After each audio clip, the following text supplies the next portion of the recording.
Shalom semuanya. Hari ini kita memperingati kenaikan Tuhan Yesus ke sorga. Alkitab berkata, Yesus mati karena dosa-dosa kita. Dia dikuburkan, tetapi pada hari yang ketiga, Dia dibangkitkan. Haleluya! Setelah Tuhan Yesus bangkit, selama 40 hari, Tuhan Yesus menampakkan diri kepada lebih dari 500 murid-muridnya untuk membuktikan bahwa Dia hidup. Setelah memberikan pesan yang terakhir seperti yang terdapat dalam Kisah Para Rasul 1 ayat 8, maka disaksikan murid-muridnya Tuhan Yesus terangkat ke sorga. Saya percaya kalau kita berada di sana waktu itu, kita pasti akan sama dengan murid-murid Tuhan Yesus yang melihat bahwa Tuhan Yesus bertambah tinggi. Ketika mereka melihat ke bawah, ternyata kaki Tuhan Yesus sudah tidak menyentuh tanah lagi. Perlahan, tapi pasti Tuhan Yesus terangkat ke sorga. Makin lama makin kecil, sampai ada awan yang menutupi dan hilang dari pandangan mata. Sementara mereka terheran-heran melihat ke langit, maka ada 2 orang yang berpakaian putih di dekat mereka yang berkata, "Hai orang-orang Galilea, mengapakah kamu berdiri melihat ke langit? Yesus ini yang terangkat ke sorga meninggalkan kamu, akan datang kembali dengan cara yang sama seperti kamu melihat Dia naik ke sorga." Dari ayat ini, saya percaya kalau yang melihat Tuhan Yesus naik ke sorga adalah murid-murid Tuhan Yesus, maka yang akan melihat Tuhan Yesus turun dari sorga adalah murid-murid Tuhan Yesus. Amin. Tuhan Yesus berkata dalam Yohanes 14 ayat 1-3, "Janganlah gelisah hatimu, percayalah kepada Allah, percayalah juga kepadaku. Di rumah Bapa-Ku banyak tempat tinggal. Jika tidak demikian, tentu aku mengatakannya kepadamu. Sebab aku pergi ke situ untuk menyediakan tempat bagimu. Dan apabila aku telah pergi ke situ dan telah menyediakan tempat bagimu, aku akan datang kembali dan membawa kamu ke tempatku, supaya di tempat di mana aku berada, kamu pun berada." Pesan Tuhan Yesus ini ditujukan untuk murid-muridnya. Karena itu, kalau kita mau ikut dalam pengangkatan, maka kita harus menjadi murid Tuhan Yesus. Murid Tuhan Yesus adalah kita-kita yang hidupnya sama seperti Kristus telah hidup. Karena kita hidup sama seperti Kristus telah hidup, maka kita akan menjadi serupa dengan gambarnya. Roma 8 ayat 29 berkata, "Sebab semua orang yang dipilihnya dari semula, mereka juga ditentukannya dari semula untuk menjadi serupa dengan gambaran anaknya, supaya ia, anaknya itu, menjadi yang sulung di antara banyak saudara." Jadi goal kita sebagai orang percaya adalah menjadi serupa dengan gambar Yesus, yaitu murid Tuhan Yesus. Bagi Allah selama-lamanya, bagi Allah selama-lamanya, bagi Allah selama-lamanya. Amin. Bagi Allah selama-lamanya, bagi Allah selama-lamanya, bagi Allah selama-lamanya. Amin.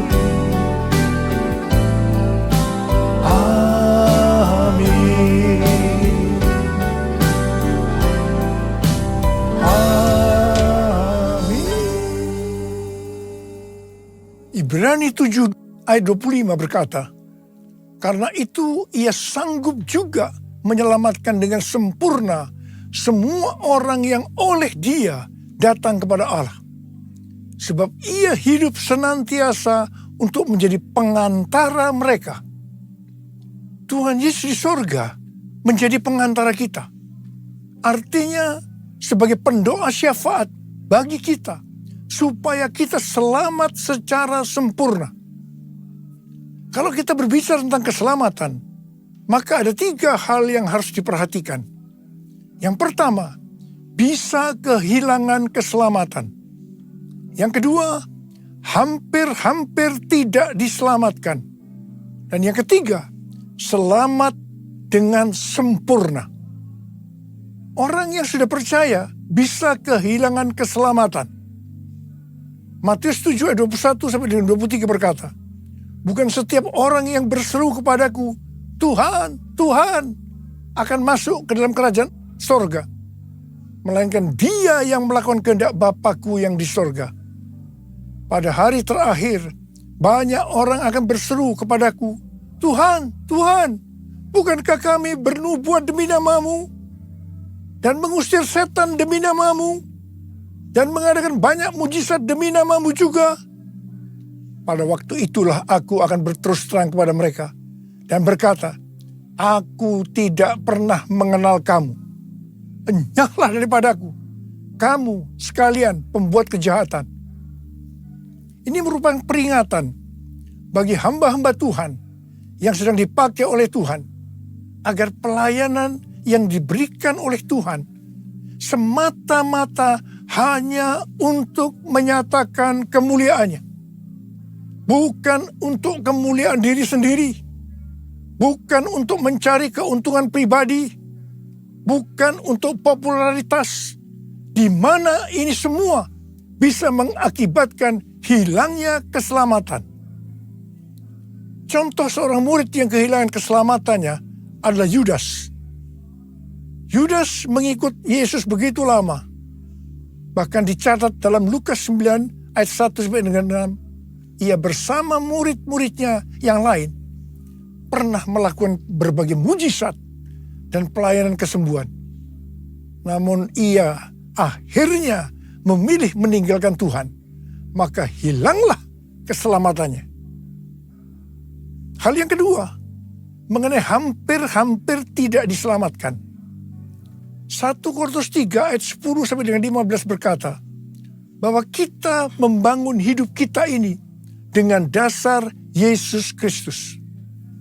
Pertanyaannya, bahan apa yang kita gunakan untuk membangun kehidupan kita ini?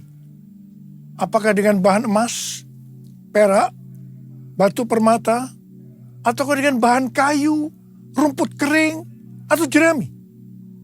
Semua ini akan nampak pada hari Tuhan, saat pekerjaan kita diuji dengan api. Jika pekerjaan kita tahan uji, artinya tidak terbakar karena terbuat dari bahan emas, perak, dan batu permata, maka kita akan mendapat upah. Tetapi sebaliknya, kalau pekerjaannya itu terbakar karena bahan yang digunakan adalah kayu, rumput kering, atau jerami, maka akan menderita kerugian. Selamat sih selamat, tetapi seperti keluar dari dalam api. Artinya hampir-hampir tidak diselamatkan. Hampir-hampir tidak diselamatkan dapat diartikan, yang pertama, kehilangan upah atau pahala. Yang kedua, kedudukan yang rendah di sorga. Yang ketiga, kehilangan kesempatan pelayanan dan kekuasaan di sorga. Yang keempat, kehilangan kemuliaan dan kehormatan di hadapan Allah. Mari, saya akan mengajak saudara untuk memperhatikan dengan serius pekerjaan pelayanan kita, juga termasuk kualitas kehidupan. Jangan menjadi orang Kristen yang acuh tak acuh, agar kita mendapatkan upah di sorga. Yang mau katakan amin. Tuhan Yesus berada di sorga untuk mendoakan kita agar mendapatkan keselamatan yang sempurna. Bukan untuk kehilangan keselamatan, atau bukan hampir-hampir tidak diselamatkan. Supaya doa Tuhan Yesus ini terjadi, maka sesuai 2 Petrus 1 ayat 5 sampai dengan 11 dikatakan bahwa kita harus dengan sungguh-sungguh berusaha untuk menambahkan kepada iman kita kebajikan. artinya berbuat baik. Kemudian ditambahkan lagi pengetahuan. Kemudian tambahkan lagi dengan penguasaan diri. Tambahkan lagi dengan ketekunan. Tambahkan lagi dengan kesalehan yang artinya hidup kudus. Tambahkan lagi kasih akan saudara-saudara seiman. Dan tambahkan lagi kasih akan semua orang. Kalau kita melakukan ini semua dengan sungguh-sungguh, maka kita akan lebih mengenal Tuhan Yesus Kristus. Dan kita tidak akan pernah tersandung. Dengan demikian, kita akan dikaruniakan hak penuh untuk memasuki kerajaan kekal, yaitu kerajaan Tuhan dan Juru Selamat kita, Yesus Kristus. Yang artinya kita mendapatkan keselamatan yang sempurna. Haleluya! Bagi Allah selama-lamanya, bagi Allah selama-lamanya, bagi Allah selama-lamanya. Amin. Bagi Allah selama-lamanya, bagi Allah selama-lamanya, bagi Allah selama-lamanya. Amin. Amin.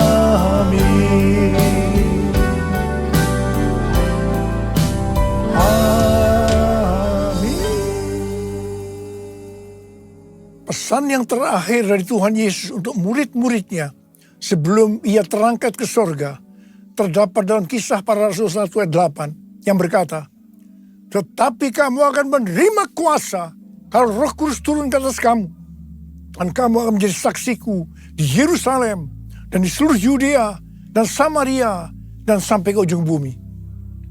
Setelah memberikan pesan yang terakhir ini, Tuhan Yesus naik ke sorga. Setelah itu, apa yang dilakukan oleh murid-muridnya? Mereka pergi ke Yerusalem dan berkumpul di ruang atas atau kamar loteng. Mereka melakukan ini karena Tuhan Yesus yang menyuruh mereka agar tidak meninggalkan kota Yerusalem, karena mereka akan dilengkapi dengan kekuasaan dari tempat tinggi. Tuhan Yesus berkata, sebab Yohanes membaptis dengan air, tetapi tidak lama lagi kamu akan dibaptis dengan Roh Kudus. Murid-murid yang berkumpul berjumlah sekitar 120 orang.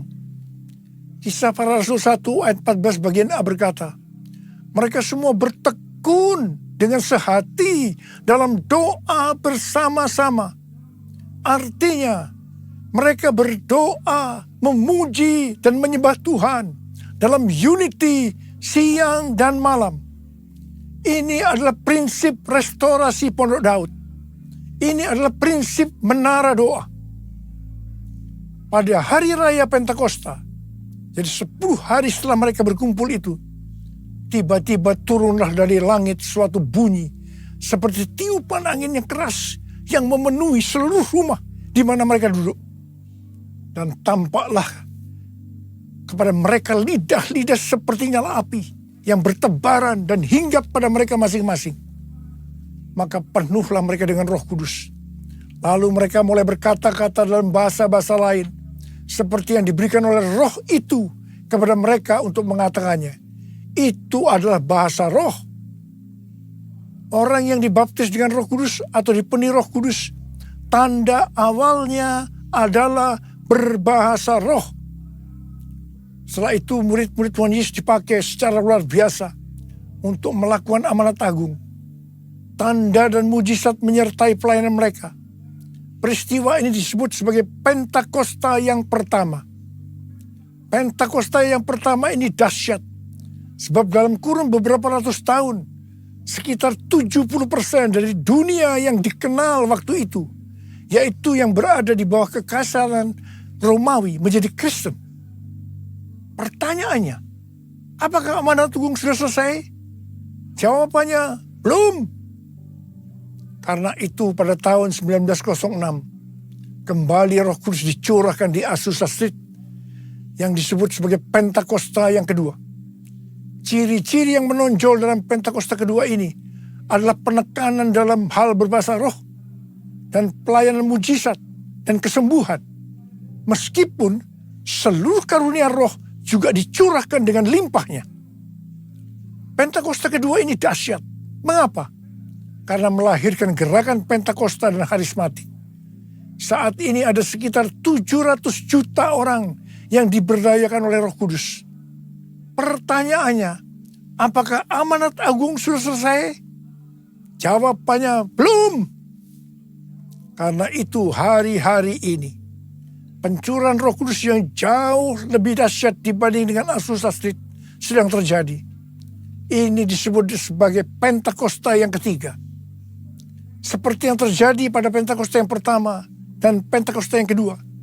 Maka berbahasa roh dan pelayanan kesembuhan juga terlihat begitu intens. Saya percaya dengan Pentakosta ketiga ini, amanat agung Tuhan Yesus akan selesai dan Tuhan Yesus akan datang kembali. Yesus, aku percaya. Yesus, aku milikmu. Ku hidup karenamu dan hanya untukmu. Yesus, aku percaya. Yesus, aku milikmu. Ku hidup karenamu dan hanya untukmu selamanya. I will worship you. I will worship you. I will worship you, Jesus. Jesus.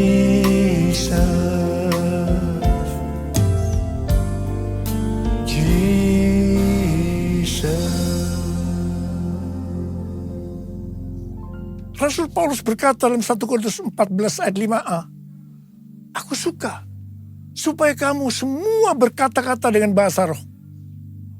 Selain itu dalam 1 Korintus 14 ayat 18, Rasul Paulus juga berkata, aku mengucap syukur kepada Allah bahwa aku berkata-kata dalam bahasa roh lebih daripada kamu semua.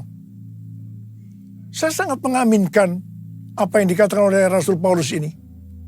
Dan saya juga berdoa agar apa yang dikatakan oleh Rasul Paulus ini juga terjadi pada kita. Yang percaya katakan amin. Apa yang terjadi kalau kita berbahasa roh?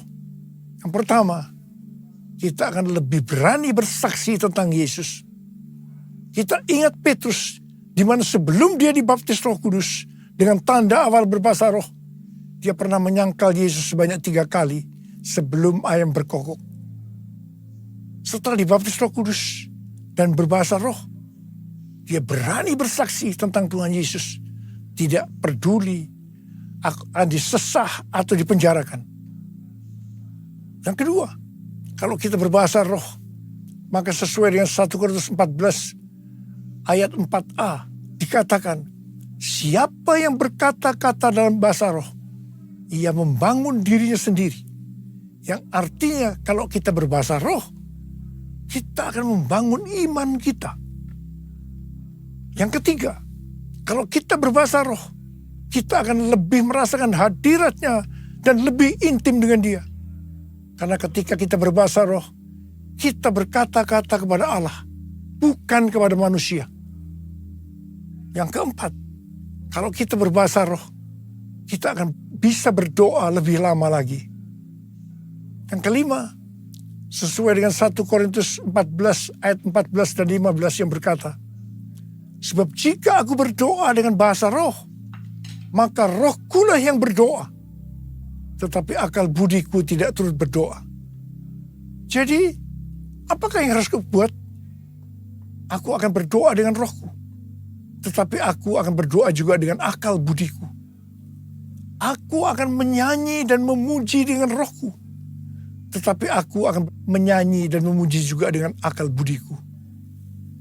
Jadi, kalau kita menghendaki agar roh kita berdoa, menyanyi, dan memuji, maka kita harus berbahasa roh. Sedangkan kalau dengan akal budi atau jiwa, maka kita harus menggunakan bahasa yang kita mengerti. Mari, bagi yang mau melakukan katakan bersama saya, amin. Sekarang Tuhan Yesus berada di sorga, duduk di sebelah kanan Allah Bapa. Tuhan Yesus berpesan kepada kita, aku datang segera. Waktu Tuhan Yesus ditanya oleh murid-muridnya, apa tanda kedatanganmu dan tanda kesudahan dunia ini? Salah satu jawabannya seperti yang tertulis dalam Matius 24 ayat 14. Dan Injil kerajaan ini akan diberitakan di seluruh dunia menjadi kesaksian bagi semua bangsa. Sesudah itu barulah tiba kesudahannya. Karena itu Tuhan memberikan tugas kepada kita sebagai murid-muridnya untuk menjadikan semua bangsa itu menjadi murid Tuhan Yesus. Ini adalah amanat agung dari Tuhan Yesus. Salah satu visi dari Empower 21 bahwa pada hari Pentakosta tahun 2033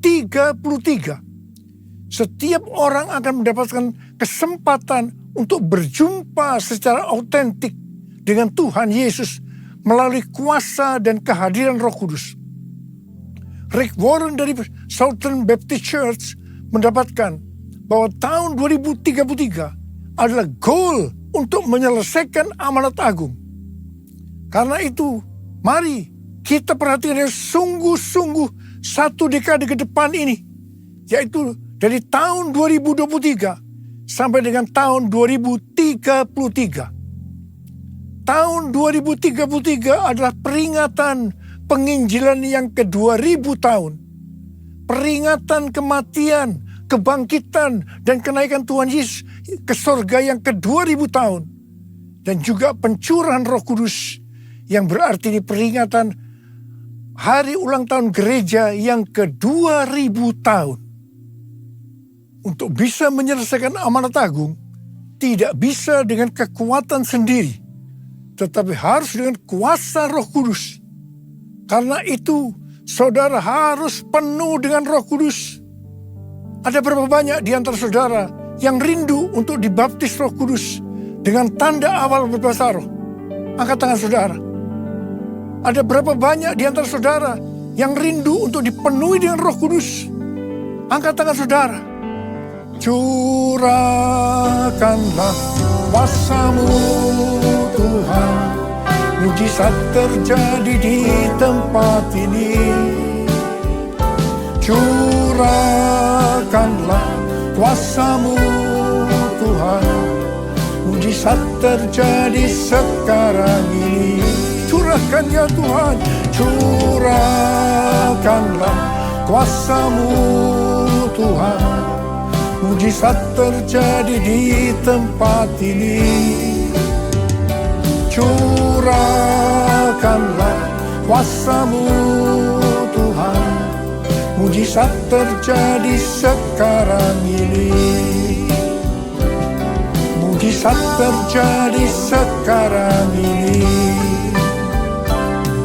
Mujizat terjadi sekarang ini. Sembah Dia. Kurana masyana labakana marabara bara bara bara bara bara. Uriana bara bara bara bara bara bara bara bara. Uriana bara bara bara bara bara bara bara bara. Curahkan Roh-Mu Tuhan, curahkan Roh-Mu Tuhan. Baptis mereka dengan Roh Kudus dengan tanda amal berbahasa roh ya Tuhan. Terima, terima, terima, terima, terima. Penuhi mereka dengan Roh-Mu, penuhi mereka dengan Roh-Mu ya Tuhan. Uriana bara bara bara bara bara bara bara bara.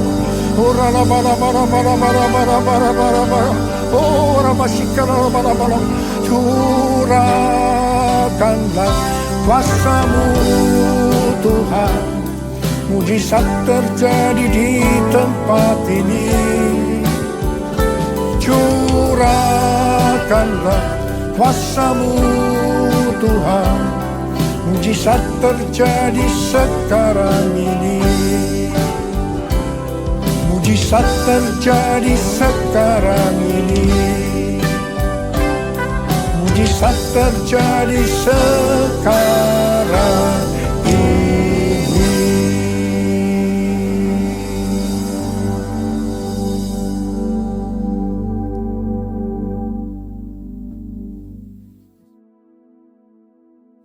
Mari saudara-saudara, kita akan masuk ke dalam perjamuan kudus. Kita akan mengingat ayat ini. Sebab setiap kali kamu makan roti ini dan minum cawan ini, kamu memberitakan kematian Tuhan sampai Ia datang. Perjamuan kudus adalah perjamuan Tuhan Yesus sendiri. Setiap kali kita masuk dalam perjamuan kudus, Tuhan Yesus selalu berkata, biarlah ini menjadi peringatan akan aku. Peringatan akan aku. Karena itu mari arahkan hati kita kepada kebaikan Tuhan. Kita akan mengingat kebaikan Tuhan. Mari tundukkan kepala. Bapa, siapakah kami ini sebelum kami mengenal Engkau? Kami semua orang berdosa. Upah dosa adalah maut, mati. Tapi Engkau yang tidak berdosa telah dijadikan dosa oleh karena kami. Engkau harus turun dari sorga mulia, menjelma menjadi manusia, mati ganti kami dengan penderitaan yang luar biasa. Itu Engkau ya Abah, itu Engkau. Engkau jadikan kami sebagai anak-anak-Mu. Engkau tuntun, Engkau bela, Engkau lindungi, Engkau berkati. Engkau juga hajar kami kalau kami salah. Itu Engkau ya Abah. Itu Engkau ya Abah. Tuhan terima kasih. Bapa terima kasih. Bapa terima kasih. Tuhan akan memberkati kita melalui perjamuan kudus.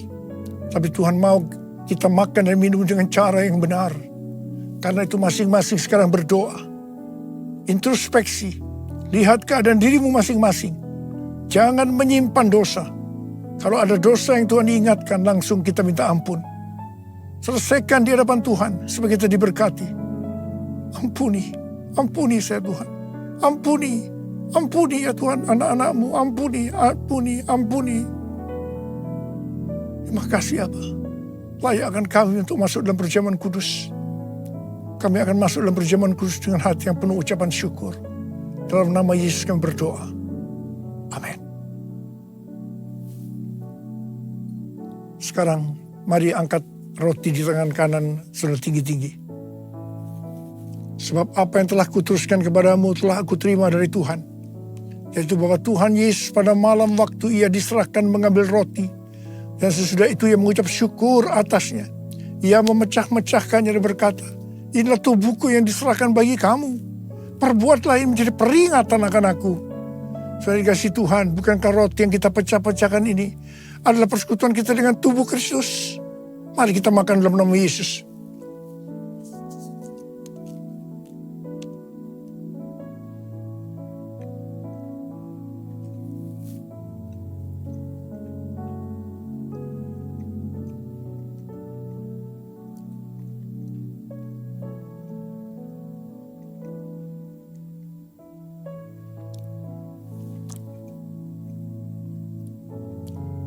Sekarang angkat cawan di tangan kanan saudara tinggi-tinggi. Mungkin juga yang mengambil cawan sesudah makan lalu berkata, cawan ini adalah perjanjian baru yang dibatalkan oleh darahku. Perbuatlah ini setiap kali kamu meminumnya menjadi peringatan akan aku. Sudah dikasih Tuhan. Bukankah cawan pengucapan syukur yang atasnya kita ucapkan syukur adalah persekutuan kita dengan darah Yesus. Mari kita minum dalam nama Yesus.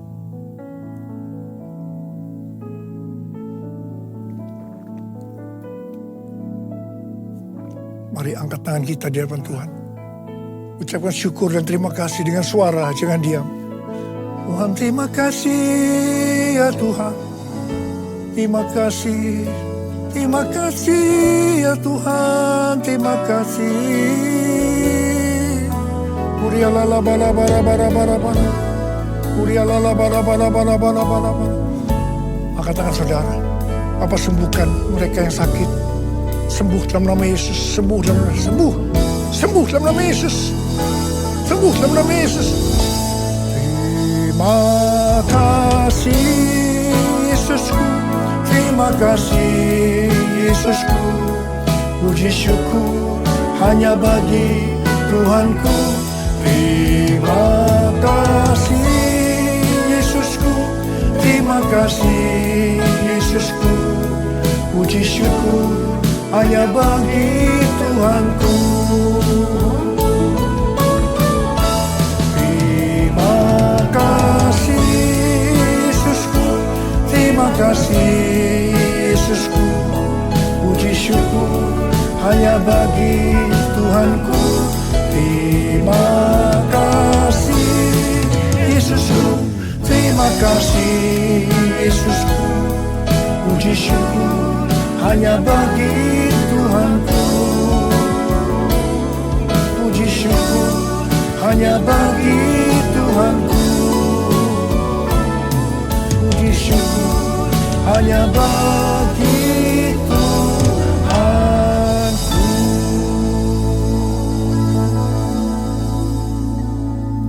Sekarang terimalah berkat Tuhan. Kasih karunia berlimpah-limpah daripada Allah Bapa dalam Anak yang tunggal Yesus Kristus. Persekutuan yang manis dengan Roh Kudus menyertai saudara sekalian mulai hari ini. Sampai Tuhan Yesus datang menjemput kita di awan-awan dan bahkan sampai selama-lamanya. Yang percaya bersama-sama katakan, Amin.